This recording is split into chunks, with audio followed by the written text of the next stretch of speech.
अगर मैं तुमसे कहूं, तुम्हारी जिंदगी के 90% फैसले तुम नहीं लेते, बल्कि तुम्हारा माइंड लेता है। और सबसे खतरनाक बात, तुम्हें पता भी नहीं होता कि कोई और तुम्हारे माइंड से खेल रहा है। आज के वीडियो में हम बात करेंगे साइकोलॉजिकल अवेयरनेस की, क्योंकि ये सिर्फ नॉलेज नहीं है, ये माइंड का वेपन है। जो समझ गया वही कंट्रोल में रहा, जो नहीं समझा वही उससे हो गया। पार्ट 1, माइंड का गेम कहां से शुरू होता है। सोचो, तुम किसी इंसान से मिलते हो और बिना जाने ही उस पर ट्रस्ट कर लेते हो। क्यों? क्योंकि तुम्हारा दिमाग शॉर्टकट्स पे काम करता है। जो फेमिलियर लगता है, सेफ लगता है, और यहीं से शुरू होता है psychological game. Marketing, relationships, politics, friendships, सब जगह माइंड के पैटर्न्स यूज होते हैं। जो इंसान तुम्हारा इमोशन समझ गया, वो तुम्हें बिना हाथ लगाए कंट्रोल कर सकता है। एक कॉमन एग्जाम्पल सुनो। तुमने नोटिस किया होगा, जब कोई तुमसे पहले तुम्हारी प्रॉब्लम बता देता है तो तुम ऑटोमेटिकली सोचते हो, ये मुझे समझता है। वहीं से ट्रस्ट बिल्ड होता है। चाहे वो एक टॉक्सिक फ्रेंड हो, मैनिपुलेटिव पार्टनर हो, या एक स्वीट टॉकिंग बॉस, वो तुम्हारी नीड पकड़ता है और उसी नीड को तुम्हारे खिलाफ यूज करता है। ये पावर है साइकोलॉजिकल अवेयरनेस की।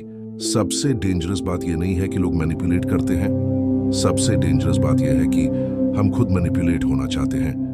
हम अप्रिसिएशन चाहते हैं, अटेंशन चाहते हैं, एक्सेप्टेंस चाहते हैं, और जहां ये मिलता है वहां हम अपनी लॉजिक छोड़ देते हैं। इसलिए अवेयरनेस वेपन है, क्योंकि जो अपनी वीकनेस जानता है वही सबसे स्ट्रांग होता है।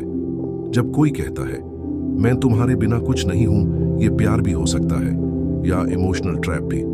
जब कोई बार बार तुम्हें गिल्टी फील कराता है, वो केयर नहीं, कंट्रोल हो सकता है। साइकोलॉजिकल अवेयरनेस तुम्हें यह सिखाती है कि बातों के पीछे का रीजन देखो, सिर्फ शब्द नहीं। सबसे पहला रूल, रिएक्ट मत करो, ऑब्जर्व करो। जब भी स्ट्रॉन्ग इमोशन आए, एक्साइटमेंट, गिल्ट, फियर, एक पॉज लो। अपने आप से पूछो, मुझे ऐसा फील क्यों कराया जा रहा है?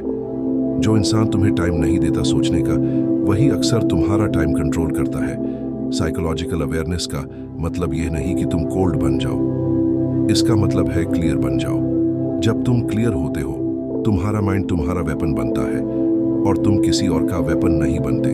इस दुनिया में 2 तरह के लोग होते हैं, एक जो माइंड को समझते हैं और दूसरे जो सिर्फ महसूस करते हैं। फर्क सिर्फ इतना है, एक उसे करता है और एक उसे हो जाता है। अब चॉइस तुम्हारी है। अगर ये वीडियो तुम्हें थोड़ा सा भी अनकंफर्टेबल लगा तो समझ लो ये जरूरी था। वीडियो को शेयर करो, क्योंकि अवेयरनेस तब तक वेपन नहीं बनती जब तक वो स्प्रेड ना हो।